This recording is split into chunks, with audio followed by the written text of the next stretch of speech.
sua Bíblia, num texto muito conhecido, e hoje eu quero fazer, na verdade, uma comparação entre dois personagens bíblicos, e eu quero me utilizar da palavra de Deus em Hebreus 11:31, por gentileza.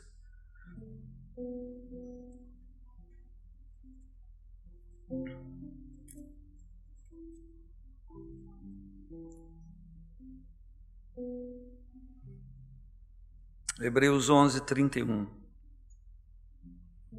Todos nós sabemos que esse capítulo 11 de Hebreus condensou vários personagens bíblicos com atitudes de fé que tiveram e o resultado que as suas decisões para o Senhor operou a bênção, o milagre. Nós compreendemos com essa história e com esses episódios, com esses personagens, que a bênção está disponível para todas as pessoas, mas que o princípio da fé é um princípio que deve estar ativo em nossa vida, porque a fé é a nossa correspondência, essa graça de Deus, é como se a gente desse um ok a Deus, que a gente concorda com o seu propósito, com o seu projeto, que a gente crê que aquilo que Ele idealiza para nós é o melhor. Então eu relembro a você o que já mencionei hoje, que você está aí careca de ler durante o mês, na carta aos Filipenses, no capítulo 2, versículo 13, que Deus é o que opera em nós, em vós, na igreja, tanto querer como efetuar segundo a sua boa vontade. Então toda a ação de Deus, toda a intervenção divina, todo ministrar de Deus na nossa vida, sempre é com um princípio de bênção. Sempre, até mesmo na vida de uma pessoa que está no erro, que está por um momento agindo na contramão da sua vontade, a intervenção divina sempre será de arrependimento, sempre será uma comunicação de mudança de vida, para que Deus então estenda esta graça, estenda essa misericórdia e faça chegar essa vida, porque mantém-se o princípio de que a mão de Deus não está encolhida, Isaías 59, versículo 1 e 2, que a mão de Deus não está encolhida para que não possa salvar, nem seus ouvidos tampados para que não vos ouça, no sentido de não vos responder, mas os vossos pecados encobrem o seu rosto de vós e as vossas iniquidades não permitem que Ele lhes responda a oração. Mas quando há uma receptividade, quando há uma correspondência de Deus na nossa vida, isso viabiliza todo o propósito de Deus. Então é preciso que eu compreenda, mas que você também compreenda, você que está em casa entenda, que todos nós entendamos, que há uma disposição divina de nos abençoar, mas que não nos encontra de uma forma receptiva a essa bênção. Quando Paulo escreve, se não me engano, aos Coríntios, ele diz que todas as promessas que de Deus há são em Cristo sim e por Ele o amém.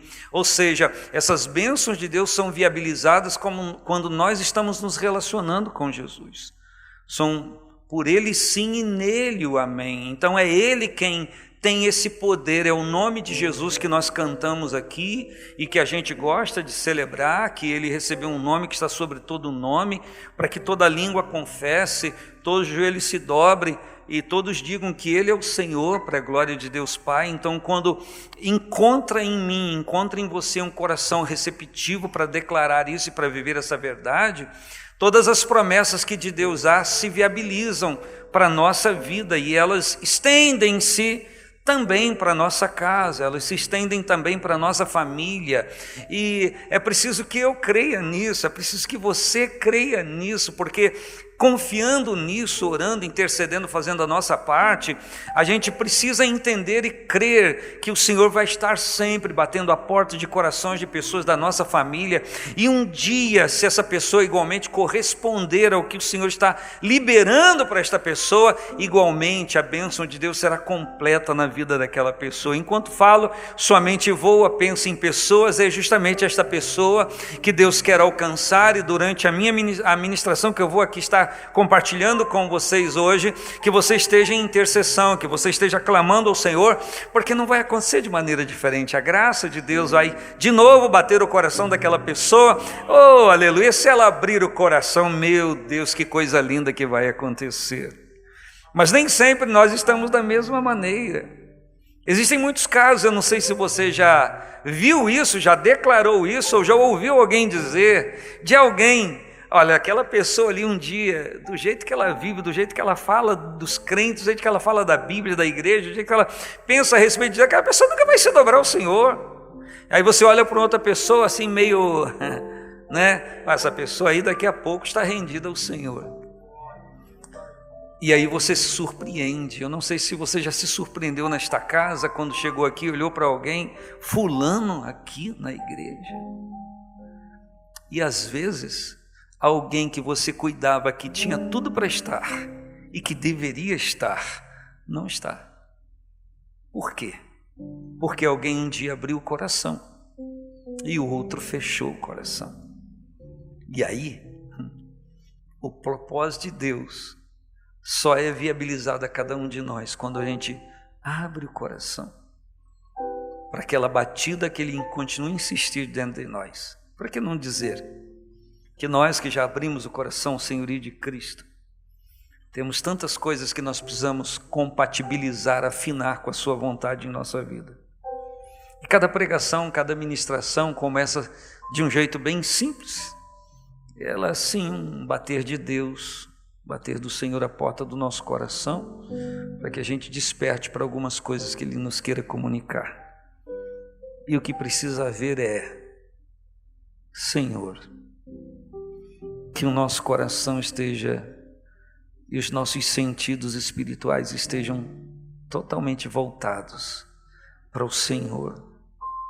Que nenhum fator humano, de qualquer ordem, de qualquer nível, quer seja de esplendor, de muita alegria ou de uma tristeza grave, venha impedir-nos de compreender a Tua palavra.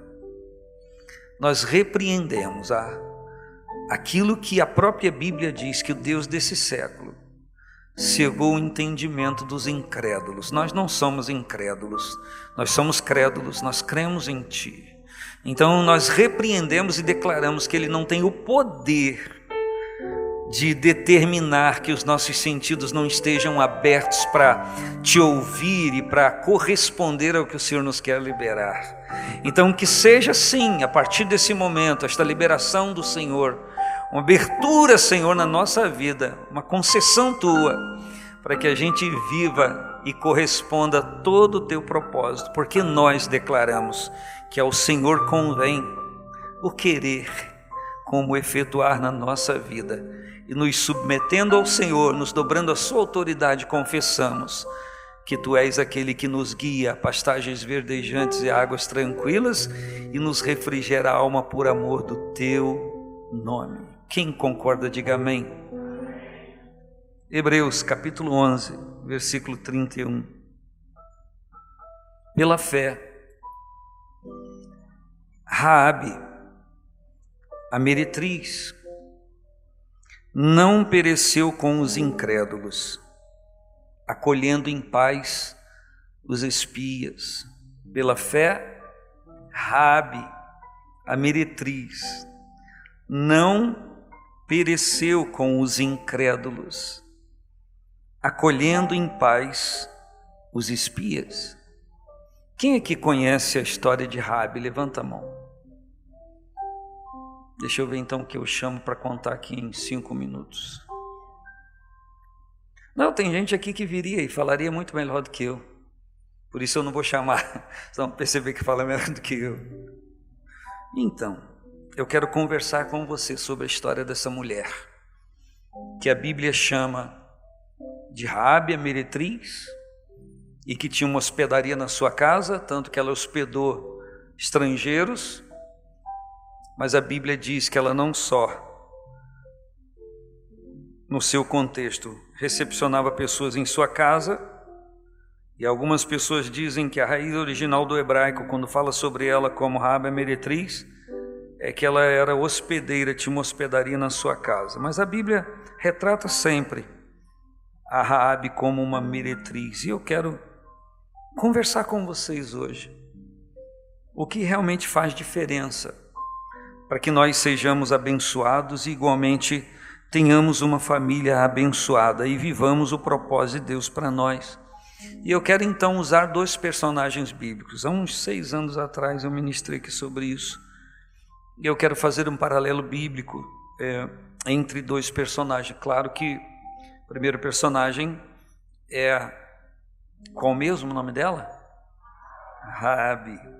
Interessante, né? Que a Bíblia fala Raabe, a meretriz, porque aponta para aquilo que ela era, para aquilo que ela vivia. Volte-se, por favor, comigo para Josué. E é aqui em Josué que a gente vai conhecer os 2 personagens que eu quero conversar com vocês hoje. E antes de continuar essa conversa com vocês, eu quero asseverar uma coisa, que aquilo que eu faço, você faz, que a gente já fez também, e aquilo que a gente vai fazer, ela não só determina coisas espirituais, questões espirituais para a nossa vida, como também influencia muito de perto a nossa família. É preciso que a gente entenda que a gente pode até dizer, eu sou dono da minha vida, eu faço da minha vida o que eu quiser e ninguém tem nada com isso. Mas se a gente for ver o contexto das famílias, das pessoas e de suas decisões, nós vamos entender que isso é uma fala equivocada. Que sim, a nossa família, as pessoas que estão ao nosso derredor, junto a nós, pessoas da igreja, amigos, sim, a nossa vida interessa a eles também. Porque as nossas decisões, as nossas falas, nossas atitudes, ainda que para alguns nem interessa tanto, mas sempre interessa para alguém. E por mais que você se julgue uma pessoa sem influência na vida de ninguém, isso é o maior equívoco da sua vida. Primeiro, a sua decisão influencia você, mas as nossas decisões vão influenciar sim sempre pessoas que estão perto de nós. Então, se as minhas decisões causam isso, é razoável pensar que pessoas que estão próximas a mim, que igualmente têm suas decisões, elas podem me influenciar em algum momento. Então eu e você temos que ter todo cuidado para que a gente seja influenciado à maneira de Deus e da melhor forma possível. Você pode dizer amém ao Senhor? No livro de Josué, no capítulo 2, nós encontramos a história de que Josué envia 2 espias a Jericó, porque era a primeira cidade, além do Jordão, que deveria ser conquistada por uma questão muito razoável. Seguindo-se a conquista territorial da Canaã que Deus prometeu ao seu povo, ela estava ocupada, todo o território estava ocupado por pessoas. Mas Deus tinha dado esse território ao seu povo, e eles precisavam expulsar os poceiros da terra. E eles não poderiam avançar deixando o inimigo dominando pelas suas costas a retaguarda. Precisavam vencer. E um dos primeiros grandes desafios foi atravessar o Jordão, quando ele transbordava pelas ribanceiras por conta das cheias que descia das montanhas e enchia todo o vale e fazia transbordar o rio. E eles então, por intervenção divina, quando você vê isso, está de uma forma muito explícita, clara, no capítulo 5, 6 de Josué também, quando eles se preparam, capítulo 4 fala sobre isso. Então essa história se segue de uma forma muito oportuna já no início do livro de Josué. E eles então atravessam o Jordão e eles têm agora à frente a cidade de Jericó para conquistar. E o Senhor faz lembrar a Josué que desde que saíram do Egito, desde que estão na peregrinação do deserto, não havia havido circuncisão dos meninos, E eles, depois daquela primeira celebração de libertação lá no Egito, que foi a primeira Páscoa que eles celebraram, eles não voltaram a celebrar a Páscoa, o Senhor cobrou isso deles. E Josué faz então um desafio ao povo de buscar o Senhor, de santificar diante do Senhor, para que as promessas de Deus fossem viabilizadas. Então o santificar-se, o apartar-se ou deixar fora aquilo que não agradava ao Senhor, por causa da cultura do Egito e da peregrinação no deserto, estar com vários povos e todas as dificuldades, fazia parte da sua purificação para Deus, da sua santificação. De igual forma, eu e você, que estamos peregrinando nesta vida, já nos deparamos com tantas circunstâncias e situações que talvez hábitos se grudaram em nós, se ajuntaram a nós, não o que a gente quis fazer, mas hábitos que não são dignos de alguém que diz que ama o Senhor e que leva uma vida de santidade. E se há uma necessidade na minha vida e na sua vida e na vida de todos nós, se nós queremos que realmente se cumpra o propósito de Deus na nossa vida, é nos afastarmos daquilo que Deus nunca se ajuntou. Santificação é isso, eu vou me livrar, eu vou me distanciar de tudo aquilo que Deus não quer para a minha vida.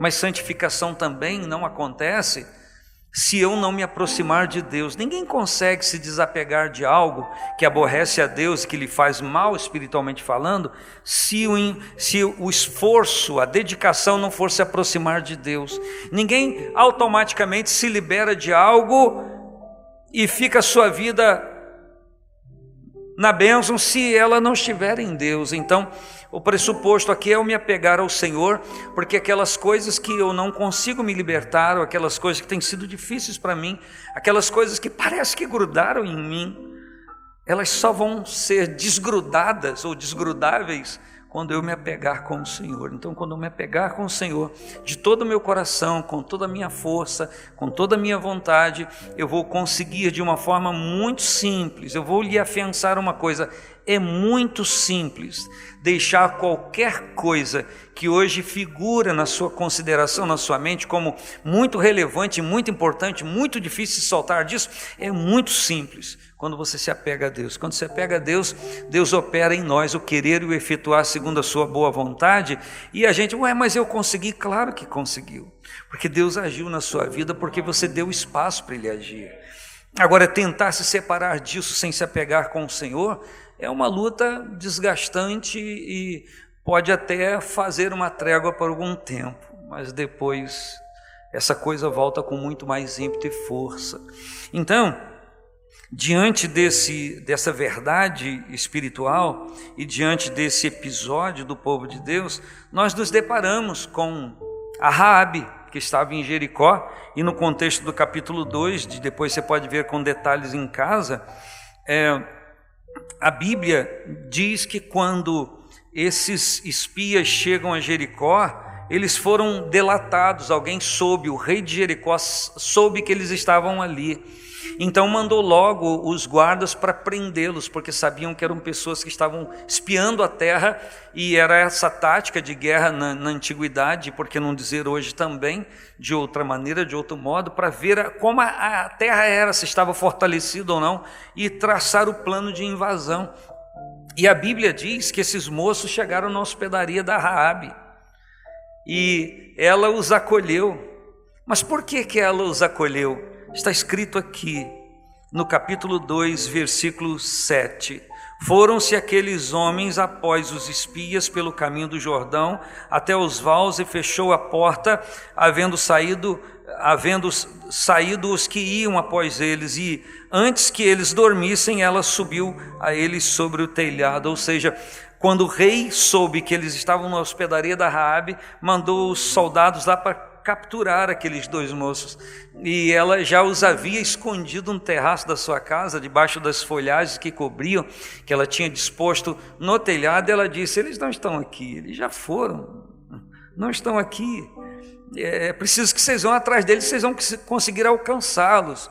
Se eles subissem ao terraço e achassem os espias, não só os espias morreriam, mas morreria Raabe, morreria toda a sua família, porque é assim que eles faziam naquela época. Então, Raabe correu um risco tremendo. E olha o que ela diz aos dois moços: e disse aos homens, aos dois: bem sei que o Senhor vos deu esta terra, e que o pavor de vós caiu sobre nós, e que todos os moradores da terra estão desmaiados diante de vós, porque temos ouvido que o Senhor secou as águas do Mar Vermelho diante de vós quando saíes do Egito, e o que fizeste aos dois reis dos amorreus, Seom e Og, que estavam da além do Jordão, os quais vocês venceram, os quais vocês destruíram. E ela diz que, ouvindo isso, desmaiou o nosso coração. Ela está falando em nome dos moradores da cidade de Jericó. E ninguém mais há ânimo algum por causa da vossa presença. Então o rei já sabia que eles estavam ali para provável invasão. E ela diz: porque o Senhor vosso Deus, olha o que Raabe diz: porque o Senhor vosso Deus é Deus em cima nos céus e embaixo na terra. Quando Raabe acolhe os espias em sua hospedaria, em sua casa, ela já tinha isso em sua mente. Ela sabia que fazendo aquilo em relação àqueles moços que eram servos de Deus, que serviam ao Senhor, ela igualmente seria guardada. Ela sabia que corria risco, mas ela sabia que o mesmo Deus que estava guardando aqueles seus servos, se ela igualmente fizesse um serviço assim, ela também estaria sendo guardada. Conjuntamente a essa história de Raabe, nós temos a história de Acã. Quem é Acã? Acã era um dos soldados de Israel que participou da invasão de Jericó junto com todos os outros soldados.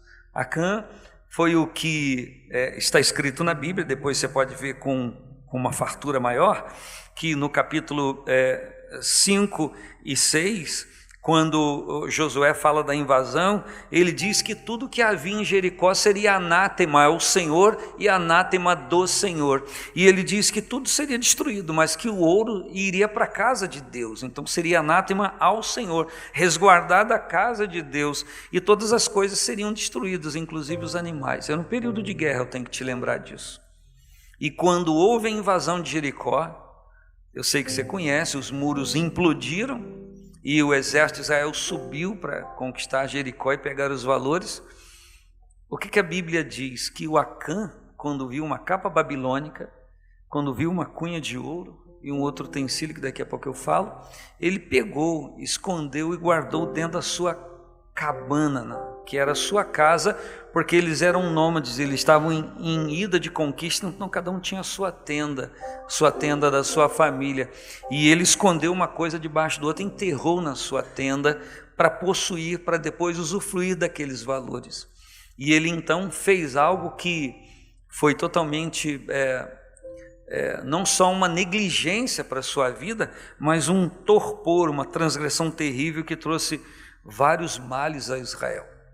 Então eu estou sintonizando com vocês o personagem Raabe e Acã, e eu quero conversar com vocês sobre esses dois personagens hoje, porque em algum momento da nossa vida você pode ser bênção para a sua vida particular e estender essa bênção para a sua família, mas que algumas escolhas nossas, sob o pressuposto de ser um cuidado para a nossa família, ou um zelo por nossa família, em algum momento pode sim ser uma grande maldição, não só para nós, mas para a nossa casa também. E se há uma orientação para mim e para você, é a palavra de Deus, é o Espírito Santo que está na nossa vida. E eu quero conversar com você sobre esses dois personagens. Primeiro, o Acã, ele tinha a informação de Deus, do Deus de Israel.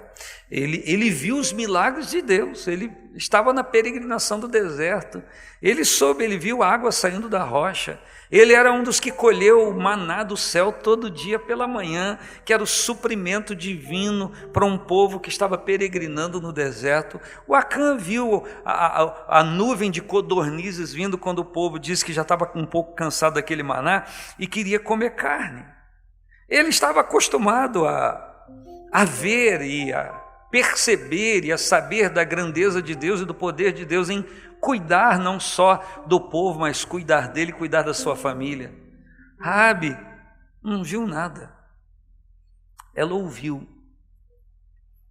contar que o povo de Israel estava sobrevivendo a tudo aquilo porque quem estava sobre aquele povo era o verdadeiro Deus.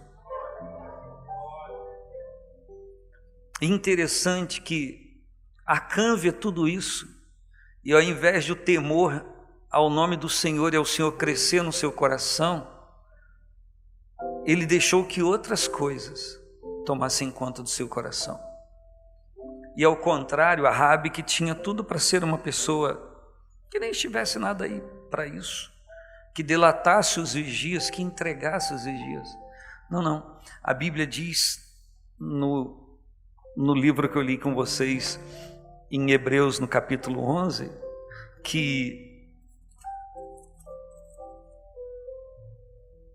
a Raabe não pereceu com os incrédulos. E eu poderia parafrasear, porque ela acolheu em paz os espias. Ela os acolheu, ela expôs a sua vida ao perigo por conta deles, porque sabia do Deus daquele povo que estava marchando em direção a Jericó.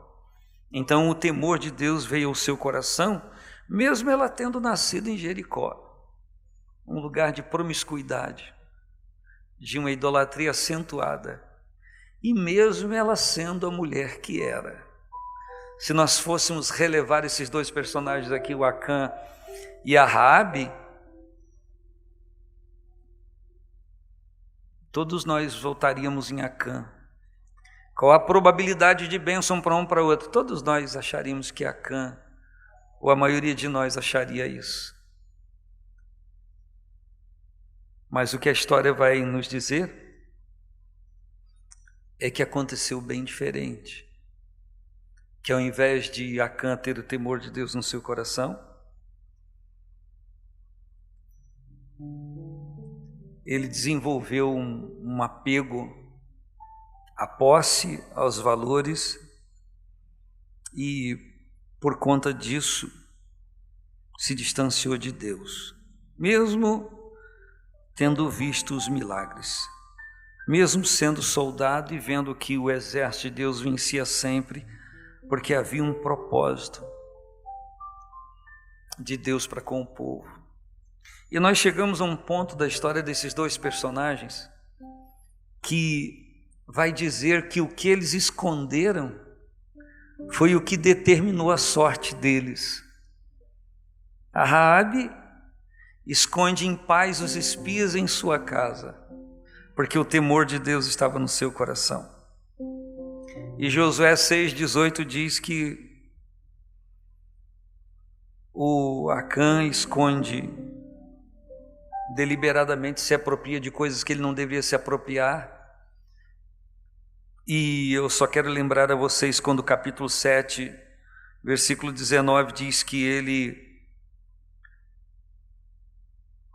declarou que, no versículo 21 diz que ele se apropriou de uma capa babilônica, 200 ciclos de prata e uma cunha de ouro de 50 ciclos. Uma cunha de ouro de 50 ciclos é 550 gramas de ouro. E 200 ciclos de prata, 2,2 kg de prata pura, que deveriam ser recolhidos à casa de Deus. A capa não, mas o ciclo de prata e a cunha de ouro sim. Era anátema ao Senhor, era para ser colocado na casa de Deus, para cuidar do ofício sacerdotal. Então Acã usurpou um valor que era para a casa de Deus, ele se apropriou desse valor para usufruir ele e a sua família. Agora existe um dado muito importante aqui, que se o Acã escondeu na sua tenda esses valores, era do conhecimento da sua família o que ele havia feito. A sua família sabia o que ele tinha roubado, se apropriado e escondido na tenda, onde toda a família estava. E uma outra coisa interessante, que a família da Raabe também sabia do que ela fez, também soube do que ela fez, porque o pressuposto de ajuda quando da invasão de Jericó é que seria salvo da família de Raabe só os que estivessem dentro da sua casa. e que se ela contasse aquele acordo com os espias para qualquer outra pessoa fora da sua família, o acordo seria quebrado, rompido, e ela não seria protegida. Então, ela esconde na sua casa aquilo que era abominável ao seu povo. Quando ela esconde na sua casa aquilo que o rei de Jericó queria matar, ela está fazendo com a sua atitude um rompimento com toda a prática de Jericó. Ela está dizendo: não importa o que Jericó diga e o seu rei diga, o temor deste Deus de Israel chegou ao meu coração. Mesmo estando em Jericó, eu me curvo a Ele e obedeço a Ele. E toda a sua família sabia, como toda a família de Acã também sabia.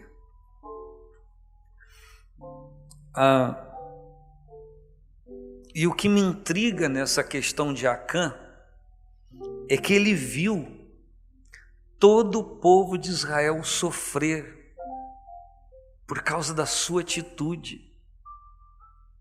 Porque depois que conquistaram Jericó, havia uma cidade pequenininha chamada Ai, com poucos habitantes. Em relação a Jericó era nada.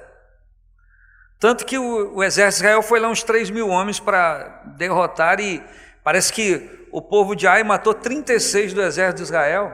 Depois você olha aqui no contexto, capítulos 6, 7 e 8, você vai ver isso. E eles então voltam feridos, machucados e envergonhados. Acã viu isso. A Bíblia não diz, eu não sei se Acã estava nessa comitiva que foi a cidade de Ai. Mas Acã está vendo o seu povo sendo ferido. Ele está vendo o seu povo ser envergonhado por causa de uma atitude dele. E ele se cala. Ele não fala nada. O que isso nos ensina?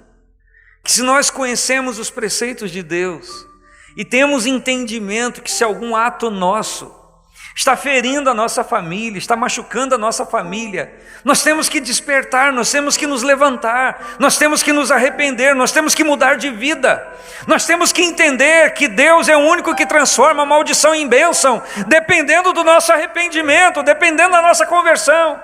Mas mesmo Acã sabendo disso, mesmo conhecendo a Deus e vendo os prodígios de Deus, seu coração está endurecido. Por quê? Ele está mais interessado com aquilo que ele escondeu na sua tenda do que com a sorte do povo. Existem pessoas que tomam atitudes porque estão preocupadas com si, com seus interesses, mas não estão olhando a sorte do povo. Essa minha mensagem está longe de ter veio político, mas não dá como não associar. De gente que cuida se privilegiar em algum momento e se regalar porque estão se privilegiando de alguma coisa, mas não estão olhando o interesse geral, estão olhando para o seu próprio umbigo, para a sua própria sorte, esquecendo que governantes governam para o povo e não para si, para a sua família, para os seus interesses, e que a gente tem que olhar o todo. Você pode dizer amém a isso? Então, fugindo desse viés do que está acontecendo no nosso país, eu tenho que ver, você tem que ver o que há escondido em nossa vida, o que há escondido na nossa mente, o que há escondido dentro de nós, nas nossas decisões. Eu não estou falando apenas de coisas físicas palpáveis, mas coisas que estão dentro de nós, que ninguém vê, as pessoas não veem, elas desconfiam, mas Deus vê, Deus está vendo. E a nossa recompensa não vem da mão das pessoas, ela vem da mão de Deus. E não há nada encoberto diante dele. Quando Paulo escreve à igreja, ele diz que todas as coisas estão nuas e patentes diante daquele com quem nós temos que tratar, que Deus nos vê nus, que a nossa roupa não esconde quem nós somos, que o nosso penteado não disfarça para Deus o que está na nossa mente, que o nosso sorriso, a cara feia, em algum momento não disfarça, não consegue enganar Deus, que as folhas de figueira que alguém possa tecer lá na crise de Adão e Eva no jardim no Éden e o esconder-se entre as árvores não nos disfarçam de Deus. E que o abrir a boca e até estar aqui pregando e cantando e celebrando e dizendo amém e fazendo alguma coisa na igreja não nos desfaça de Deus, porque o Acã tinha uma atividade presente em Israel, ele estava nas fileiras do exército. Mas ele estava guerreando conforme os seus próprios interesses. Ele estava nas fileiras do exército, mas lutava por si. Será que é possível alguém estar fazendo parte de uma família e olhar só para si, ser tão egoísta assim? Não abrir mão de coisas que escondeu dentro do seu coração, dentro da sua vida, e confessar para alguém da casa, da família, e orar e abrir mão daquilo e mudar de vida, porque sabe que aquilo está trazendo um transtorno. Se você estando aqui agora reconhece isso, eu quero lhe dizer que essa palavra é de livramento, essa palavra de libertação, que há hoje recurso diante do Senhor, não só para mudar pensamentos, transformar decisões, mas também delinear uma nova sorte, uma bênção muito grande na vida daquele que compreender isso. E a gente pode ser tanto uma Raabe como um Acã, dependendo das nossas decisões, daquilo que falamos, da maneira como agimos.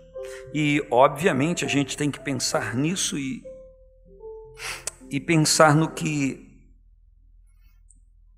a conclusão da nossa atitude vai nos levar. O resultado da decisão do Acã está no capítulo 7, versículo 24 e 25.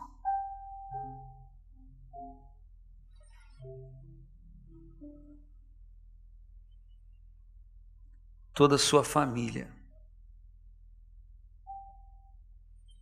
todos os seus bens foram dizimados no sentido literal. Aquela decisão de Acã fez com que a sua família fosse totalmente destruída. O que ele escondeu destruiu a sua família. E pensando nisso, e olhando um pouco você, olhando a sua vida no presente, diante dessa exposição, você talvez possa chegar à conclusão que algumas coisas estão acontecendo hoje por causa de uma decisão sua lá atrás, por causa de uma atitude, por conta de uma palavra dita e por conta também de uma insubmissão ao Senhor. E aí você vê acontecendo isso. Você tem que se proteger agora, em nome de Jesus, de qualquer coisa que esteja acontecendo que foge ao que você idealizou ou planejou, e não pegar o que eu estou falando e inculcar isso para você e sair daqui com consciência culpada. O que está acontecendo na minha família é culpa minha. Não, aí não é isso. A questão aqui é nos examinar e, sobre a ótica do Espírito Santo, sacudirmos o jugo de algumas coisas que nos oprimem, mas também assumir uma postura correta em Deus, porque hoje, diante dessa exposição desses dois personagens, e dependendo como for a nossa assimilação da verdade divina, jugos serão quebrados, pessoas serão libertas, cativeiros vão deixar de existir, haverá cura do coração, haverá cura da alma, o Senhor vai tratar poderosamente, enfermidades vão ser rompidas e a cura vai chegar, e Deus vai trabalhar poderosamente diante de uma confissão e diante de um olhar sincero, de assumir aquilo que devo assumir, mas não assumir aquilo que não devo assumir, porque existem casos assim de pessoas que assumem o que não deveriam assumir, e outras que simplesmente não estão nem aí para um rastro. Tem gente que não deixa marcas, pegadas, né? Tem gente que deixa um rastro. Mas eu quero lhe dizer que nós estamos nos domínio na esfera do Espírito Santo. E o Senhor está aqui para fazer algo muito glorioso na minha vida e na sua vida também.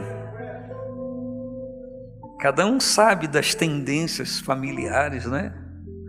Cada um conhece a história da sua família ou não, deveria conhecer, para saber se alguns sentimentos, alguns sintomas, algumas coisas são provenientes de algo que já vem. Algumas pessoas chamam isso de maldição hereditária, mas eu prefiro chamar de espírito familiar. E que não necessariamente tem que ser um espírito ruim. Porque eu vou à Bíblia e Paulo escreve a Timóteo: ô Timóteo, eu me lembro da fé da sua avó. Habitou na sua avó Lloyd. Habitou também na sua mãe Eunice. Acho que é isso, né? Lloyd e Eunice, avó e mãe. E agora estou certo que habita em você também. Ou seja, uma linhagem de bênção. Eu não estou falando só de linhagem de maldição, eu estou falando de uma linhagem de bênção. E há linhagens de maldição, o espírito familiar que ataca o tataravô, o bisavô, e vai para o avô, o pai e o filho. Mas não existe nada que perpetue. Quando alguém no seu momento decide: eu quebro isso em nome de Jesus e vou viver a vida que Deus projetou para mim. Eu estou olhando para muitas pessoas que eu não conheço tão de perto, mas sei um pouco da história,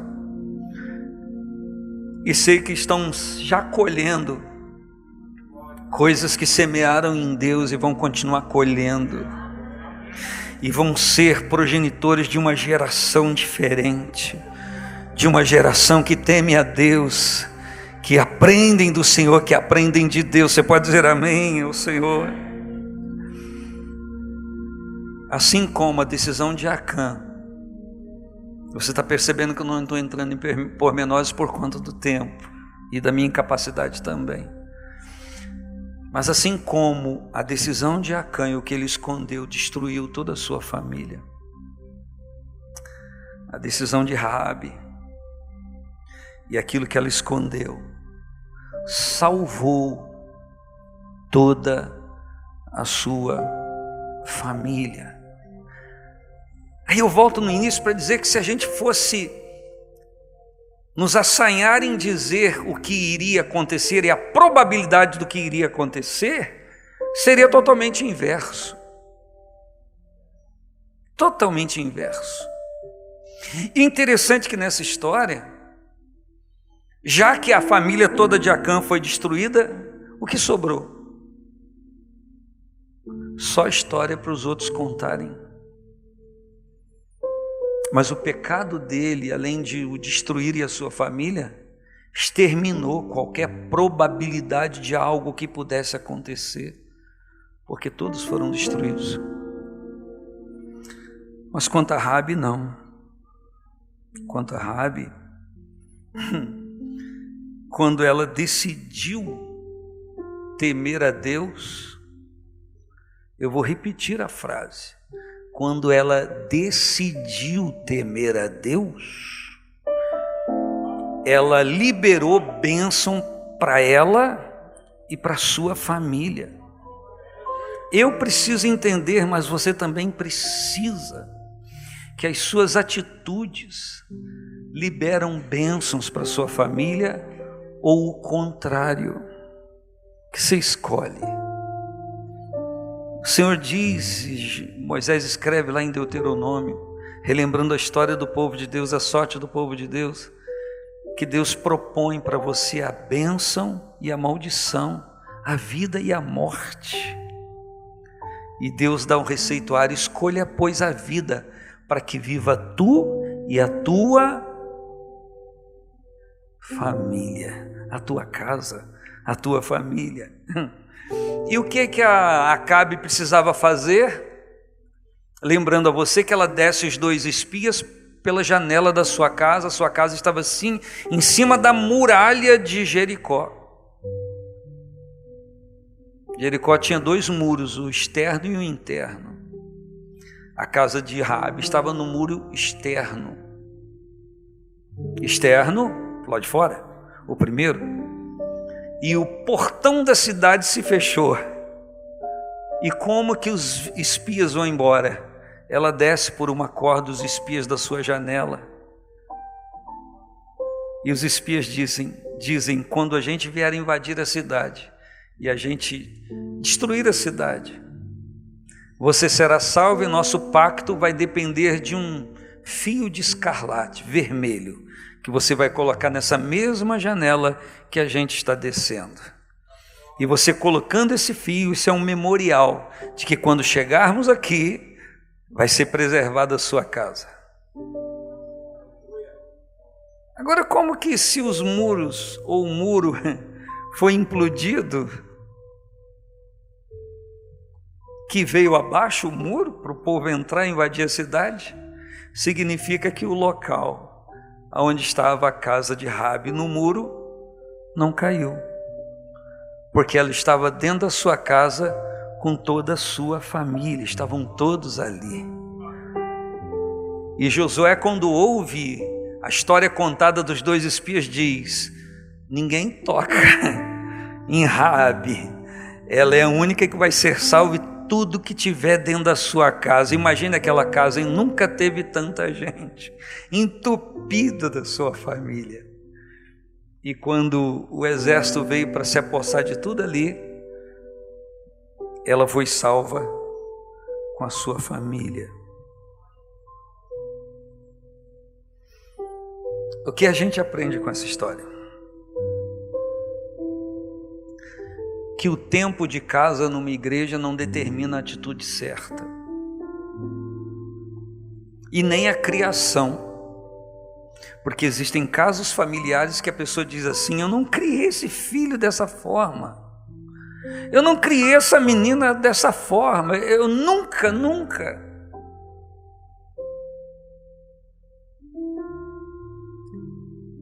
Há um unguento de Deus preparado agora para isso que eu vou falar para você. Deus, se eu criei no temor do Senhor, por que está acontecendo isso? Está tudo diante de Deus. E talvez você precisar chegar aqui hoje para ouvir essa palavra tão simplória que estou falando, mas é a palavra divina, então ela é poderosa. Porque talvez está precisando você tomar uma atitude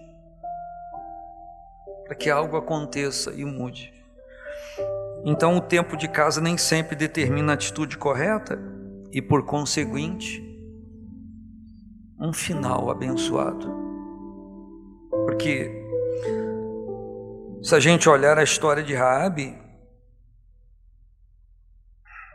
como é que pode alguém que errou tanto, por uma atitude, ser tão abençoada? E eu volto a dizer que o livro de Hebreus diz que ela acolheu em paz os espias, não temendo o que poderia acontecer, e por conta da sua atitude, ela salvou não só a si, mas também a sua família, ou seja, toda a sua geração foi abençoada.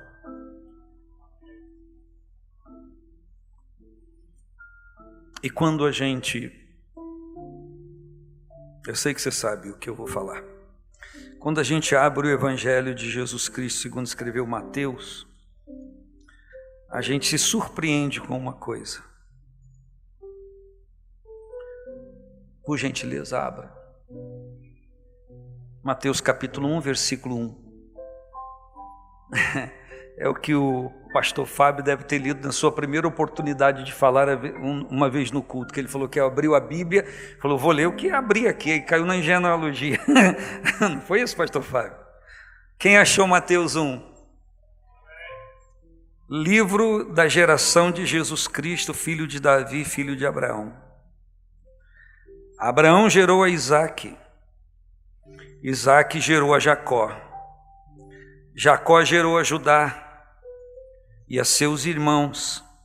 Judá gerou a Tamar, de Tamar a Perez e a Zerá, e Perez gerou a Esrom, e Esrom gerou a Arão, e Arão gerou a Aminadab, e Aminadab gerou a Naasson, e Naasson gerou a Salmão, e Salmão gerou de Raabe Boaz, e Boaz gerou a Ruth, e Boaz gerou de Ruth, a Obed, e Obed gerou a Jessé, e Jessé gerou ao rei Davi. É a mesma Raabe, uma prostituta, alguém que não conhecia o Senhor, alguém que tinha sua vida tudo para dar errado, ser exterminado com a invasão de Israel em Jericó. Mas por temer a Deus, escolher temer a Deus, sabendo, não vendo, só ouvindo falar. Ela não viu nada, pessoal, ela só ouviu dizer. E o temor de Deus subiu o seu coração e ela escolheu obedecer ao Senhor. E agora essa mulher que é tida como uma prostituta, ela se casa com alguém da linhagem de Israel. Ela se casa com Salmão. Salmão gerou dela a Boaz. Boaz é o camarada que casou com Ruth. Está lá na história do livro de Ruth. Que gerou de Ruth a Obed, e Obed gera Jessé, e Jessé gera Davi, o grande rei de Israel. Quem é Raabe nessa história? Uma maldita? Uma pecadora? Não. Alguém que, reconhecendo a Deus, escolheu obedecer para o seu bem e para o bem da sua família. Agora eu chamo vocês a atenção para pensarmos só um pouquinho, a gente orar, sobre a fama de Raabe na cidade.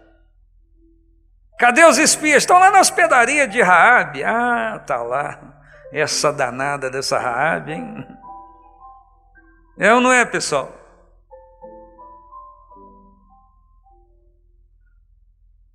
Mas o temor do Senhor, que é o princípio da sabedoria, transformou a vida desta mulher. E ela encontrou alguém que, não obstante a sua história pregressa, creu na transformação da vida dela. E o Salmão casou com ela. E o texto de Mateus está dizendo que o Boaz nasceu, o Obed nasceu, o Jessé nasceu, e o grande rei Davi nasceu de uma mulher que tinha tudo para dar errado, mas que a sua história e da sua família foi mudada por conta de uma escolha. Mas espera aí, não foi uma simples escolha, como beber um copo d'água na temperatura normal ou gelada no verão. A decisão dela pôs em risco a sua própria vida. E ela não amou a sua vida mais do que a decisão que precisou tomar. Ela decidiu, se posicionou. E o resultado foi ser bisavó do Davi? Alguém que não tinha expectativa de nada? Alguém cuja expectativa é: vou morrer com todo mundo dessa cidade. Mas essa história mostra para nós que, dependendo da nossa escolha em Deus ou fora de Deus, a nossa sorte é determinada. E essa palavra para nós determina que a bênção vai ser ratificada, mantida, aprimorada, aumentada, se a gente continuar tendo decisões em Deus. E que, ainda que decisões erradas foram tomadas e por consequente consequências estão presentes, nós servimos ao único Deus verdadeiro, que pega toda maldição e a amarra e lança para longe de nós, porque nós tivemos uma atitude nova, uma atitude diferente. Você não vai levar o pecado do seu pai e da sua mãe. Não, nem do seu avô, nem da sua avó, nem do seu tio, nem da sua tia. Ainda que em algum momento lhe acometeram com alguma coisa, não, a sua atitude em Deus vai determinar a sua sorte. E que sorte que a sua sorte está em temer ao Senhor e por conseguinte receber a bênção dele. E diante dessa reflexão, o Espírito de Deus vai nos dar oportunidade nos dias que se seguem, não só hoje.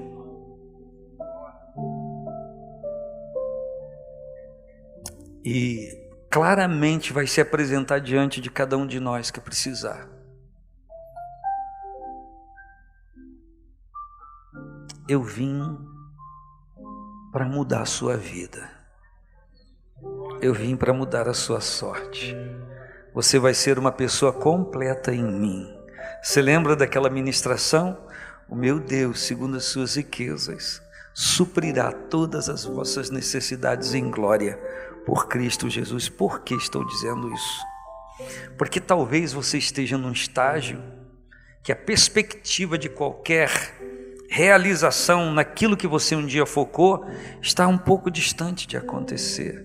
E talvez essa expectativa seja mais de frustração do que de folguedo.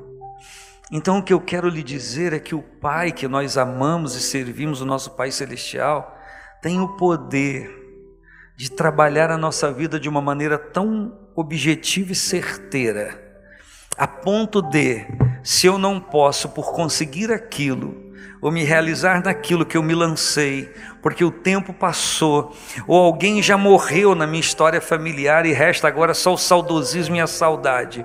Há um Espírito que em nós habita, que nos saca, que nos tira desse complô que de alguma forma a maldição nos tocou, se asseverou em nós e nos transporta. A palavra diz que Deus nos tirou do reino das trevas e nos transformou para o reino de luz do Filho do seu amor. E é isso que eu estou dizendo a você, que é um Espírito que habita a vida do crente, que é um Espírito que é santo, que habita a vida da igreja, que tem o poder de fazer todas as coisas, ainda que a probabilidade humana seja quase nula, e há tempo ainda em Deus de algumas coisas na sua família serem consertadas e mudadas. Fique de pé então em nome do Senhor Jesus. Glória a Deus. Eu quero orar com você.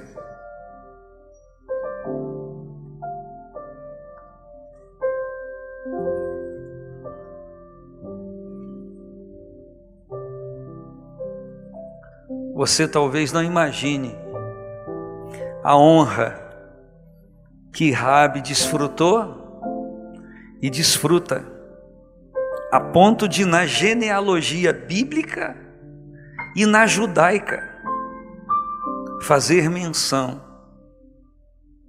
de alguém que se expôs plenamente por amar ao Senhor e o temer.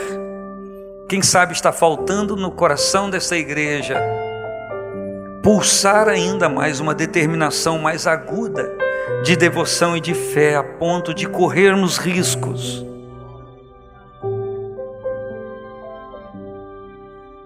Riscos em Deus